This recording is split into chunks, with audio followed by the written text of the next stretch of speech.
ক্লাসটা শেষ করব, অর্থাৎ ভয়েস ওভার দেব।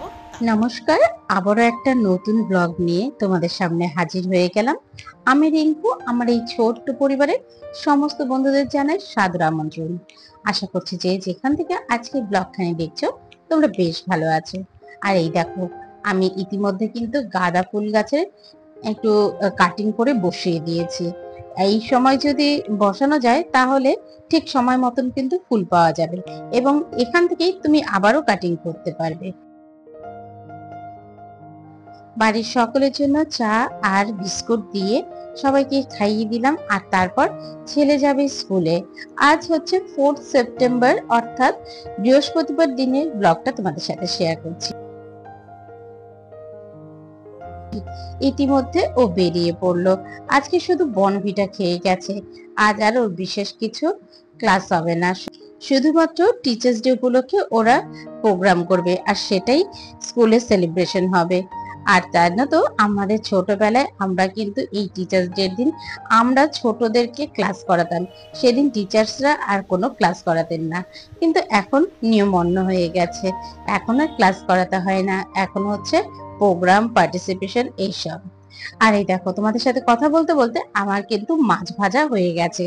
আজ যে মাছটা ভাজছি সেটা হচ্ছে ফ্যাসা মাছ। এই মাছে কিন্তু খুব কাটাও যেমন হয়, ঠিক তেমনি আবার টেস্টিও হয়। তো এই মাছের চচ্চড়ি করব। তবে এই ফ্যাসা মাছ আমি আর আমার শাশুড়ি মাই খাই। আর আজকে যে চচ্চড়িটা করছি এটার মধ্যে কিন্তু একটা সজের গুঁড়ো, একটা স্পেশাল মশলা দিয়ে থাকি। এর আগেও যদিও এই রেসিপিটা আমি তোমাদের সাথে শেয়ার করেছি। ব্যাস, সবজিগুলো বেশ ভাজা ভাজা হয়ে গেছে। তারপরে এর মধ্যে সেই মশলাটা দিলাম, সজের গুঁড়ো। তোমরা যদি জানতে চাও এই সজের গুঁড়োটা কি, তাহলে অবশ্যই কমেন্ট করো, আমি শেয়ার করে দেব। এরপর পরিমাণ মতন একটু ঝোল দিলাম, কাঁচা লঙ্কা দিলাম, আর দিকে নুন। ব্যাস, তারপরে যেই ঝোলটা ফুটে উঠলো মাছগুলো দিয়ে ঢাকা চাপা দিয়ে দিলাম। ব্যাস, তৈরি হয়ে গেল আমার সজের গুঁড়ো দিয়ে ফ্যাসা মাছের চচ্চড়ি। এরপর স্নান করার আগে এই সমস্ত ঘর বাড়ি পরিষ্কার করে নিয়েছি। ছেলে তো সকালবেলা স্কুলে গেছে, যার জন্য বিছানাটা আজকে আমিই গোছালাম। আর তারপর দেখো আমার ঘর বাড়িও পুরো মোছা পরিষ্কার টিপটপ। আর ইতিমধ্যে কিন্তু দেওরও খেয়ে দিয়ে বেরিয়ে পড়েছে। এবার আমি যাব স্নানে। স্নান করে এসে আবার তোমাদের সাথে দেখা হচ্ছে। ইতিমধ্যে স্নান করে ঘরে চলে এসেছি এবং ড্রেস আপও করে নিয়েছি। আর খালি বারে বারে না ঘড়ির দিকে তাকাচ্ছি। ঘড়ির সাথে টাইমটা মেনটেন করে আমাকে রেডি হতে হয়। যদি সময় থাকে একটু আস্তে ধীরে করি, আর না হলে কিন্তু সারাক্ষণ ঘড়ির দিকে একবার তাকাই, একবার করি। আর তারপর একটু মেকআপ করে নিলাম। মেকআপ বলে ওই ডেইলি রুটিনে একটু সানস্ক্রিন, একটু কাজল, একটু লিপস্টিক। আর এরকম যদি একটু আমি করে যাই না, তাহলে যেন আমি নিজে একটা আলাদা কনফিডেন্স পাই এবং নিজেকেও যেন একদম ঠিকঠাক লাগে।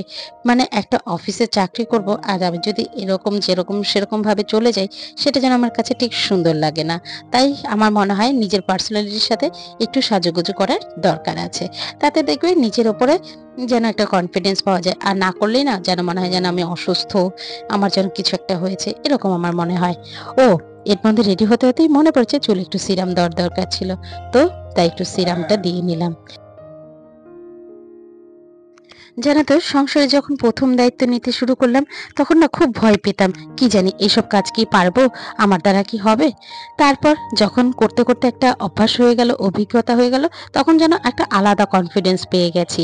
যতই যাই হোক, ঘরে বাইরে কোথাও আমি নত হব না, আমি পারবই। যাই হোক, এই করতে করতে এবার কিন্তু আমি বেরিয়ে পড়ছি। এই যে শাশুড়ি মাকে টাটা দিয়ে বেরিয়ে পড়লাম অফিসের উদ্দেশ্যে। 10টা 15-র মধ্যে অফিসে ঢুকতে হবে। এই কারণে সকালবেলা আমার বেশ তাড়াহুড়ো থাকে। আবারও তোমাদের সাথে দেখা হচ্ছে সন্ধ্যের পর।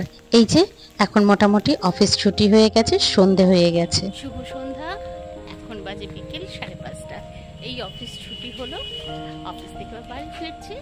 ভাবলাম যেতে যেতে তোমাদের সাথে একটু কিছু কথা শেয়ার করি। চলো, আর মাত্র কয়েকটা দিন বাকি। কি তোমাদের বুঝি খুব জোর কদমে পুজোর মার্কেটিং চলছে? আমার কিন্তু সেরকম নয়। এই বছর ঠিকই করে নিয়েছি, যতটুকু প্রয়োজন সেইটুকুই করব, এক্সেস খরচ নয়। কিছুটা সেভিংস করব, এটাই ইচ্ছে আছে। চলো। জানো তো বেহালায় নেমে দেখছি এরকম বিভিন্ন স্ট্যাচু সেজে, যেমন ডোরিমি, ডোরেমন এরা সেজে বিভিন্ন বুকলেট গুলো বা বিভিন্ন কাগজপত্রগুলো সবাইকে ডিস্ট্রিবিউট করছে। তো আমি ভাবলাম চলো আমিও একটু ক্যামেরা বন্দি করে নিই। আমার ছেলের না সব থেকে প্রিয় ক্যারেক্টার ছিল এই ডোরেমন। ও যেন এখনো দেখতে ভালোবাসে। ওই যে দেখলে প্রাইম মার্ট থেকে কিন্তু এই জিনিসটা করেছে। চলো এবার বাড়ি ফিরি। বাড়ি ঢুকে একটু ফ্রেশ হলাম এবং তারপর দেখলাম দেওর কিছু মুদি সদাই নিয়ে এসেছে। এই যে যেমন ধরো মটর ডাল, মুগ ডাল, চিনি, তেল, যেগুলো খুব ইমার্জেন্সি লাগবেই, তো সেগুলো মোটামুটি নিয়ে এসেছে। আসলে একসাথে আনতে গেলে অনেকটা গাড়ি ভাড়া খরচা পড়ে যায়, তাই ও একসাথে কিছুটা যতটা হাতে ক্যারি করা সম্ভব সেটুকুই আনে। দেখো এই যে চিনিটা যতটা এই কৌটোর মধ্যে ধরলো, বাকিটা ওই আমি নীল রঙের যে বালতিটা আছে তাতে রাখলাম। আর এরপরে যে মুসুরি ডালটা ঢাললাম, এটা কিন্তু আগের মাসেই ছিল। প্রতি মাসেই আমি 2 পদের করে ডাল আনি। গত মাসে মটর ডাল আর মসুর ডাল এনেছিলাম। মুগ ডাল যেহেতু তার আগের মাসে ছিল সেই কারণে আনা হয়নি। আর এই মাসে মটর ডাল আর মুগ ডাল আনা হয়েছে। যতটা এক্সেস থাকবে এটা আমি সেই বালতিতে স্টোর করে রাখবো। যখন শেষ হবে বা প্রয়োজন হবে তখন বের করে নেব। এইভাবে করে কিন্তু আমি আমার সংসারের মুদি সদাইগুলোকে সুন্দর করে গুছিয়ে রাখি। তাতে কি বলতো, আমরা আমাদের প্রয়োজন মতো সংসারের জন্য ব্যবহারও করতে পারবো। আসলে কি বলতো, মেয়েরাই পারে সংসারে কোন জিনিসটা কখন প্রয়োজন এবং কিভাবে কোন জায়গাটাকে সামাল দিতে হবে, সেটা কিন্তু আমরা মেয়েরাই ঠিক করতে পারি। এরপর কিছুটা ছেলের সাথে সময় কাটালাম, তারপর রাতে রান্নায় চলে এসেছি। রাত্রে একটু ডিমের কষা মতন করব। আসলে কি বলতো, সকালবেলা তো আমাদের জন্য মাছ করেছিলাম, কিন্তু ওরা তো ওই মাছ খাবে না, আমি আর শাশুড়ি মাই খাবো। আর বাকিরা কি খাবে, তো তার জন্য তো ব্যবস্থা করতে হবে। তাই ভাবলাম চলো ডিম চটজলদি হয়ে যায়। ডিম যদি ফ্রিজে থাকে কোনো চিন্তা নেই। আর কেটে নিলাম পেঁয়াজ, আদা, রসুন আর একটু টমেটো, এই দিয়ে পেস্ট করে নিয়েছি। আর এগুলোই আজকে আমার ডিমের ভুনার ক্ষেত্রে কাজে লাগলো। এটা কিন্তু বেশ ভালো লাগে, একটু কষা কষা টাইপের হবে। আর আজকে একদমই আলু দেইনি। যাই হোক, চলো আমার ডিমের ভুনা পুরোপুরি রেডি। তারপর রাত্রে সবাই মিলে একসাথে খাওয়া দাওয়া হবে।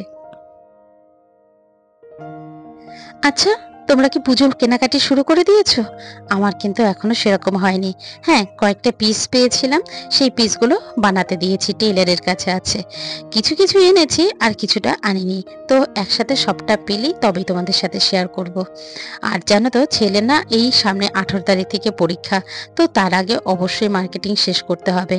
আসলে আমাদের তো সারা বছর চলতেই থাকে কিছু না কিছু কেনাকাটি, কিন্তু বাচ্চারাই তো আসল বলো। ওরা যদি পায় তবে আমাদের শান্তি। চলো, আমার ডিমের ভুনা হয়ে গেছে, তারপর রাতের খাওয়া দাওয়া। আর এই দেখো মোটামুটি খাওয়া দাওয়া কমপ্লিট করে এবার সমস্ত কিছু গুছিয়ে রাখছি। এই যে মাইক্রোওভেনটার মধ্যে একটু খাবার দাবার গরম করেছিলাম, তারপর সমস্তটা ঢেকে রাখছি। আমি যখনই যেটা ব্যবহার করি তারপর এরকম করে ঢেকে রাখি। জানো তো, আমাদের মেয়েদের খাওয়া দাওয়ার পরেও প্রায় 0.5 ঘন্টা 45 মিনিটের মতন কাজ থাকে। এই যে যেমন ধরো বাসন ধোয়া, সেগুলো সমস্তটা ধুয়ে রাখলাম। গ্যাস পরিষ্কার করা, সেটাও করে রাখলাম। সকালবেলা যেন চটজলদি আমি রান্না বসাতে পারি। দেখবি এরকম যদি পরিষ্কার পরিচ্ছন্ন করে কাজ করা যায়, মনটাও কিন্তু বেশ ভালো হয়ে যায়।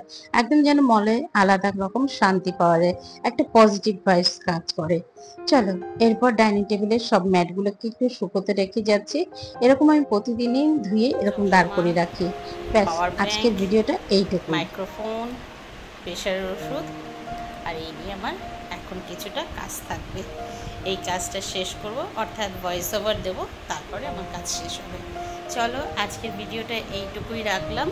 কেমন লাগলো সম্পূর্ণটা তোমরা অবশ্যই কমেন্ট করে জানিও। চলো, আজ এখানেই শেষ করছি। Good night.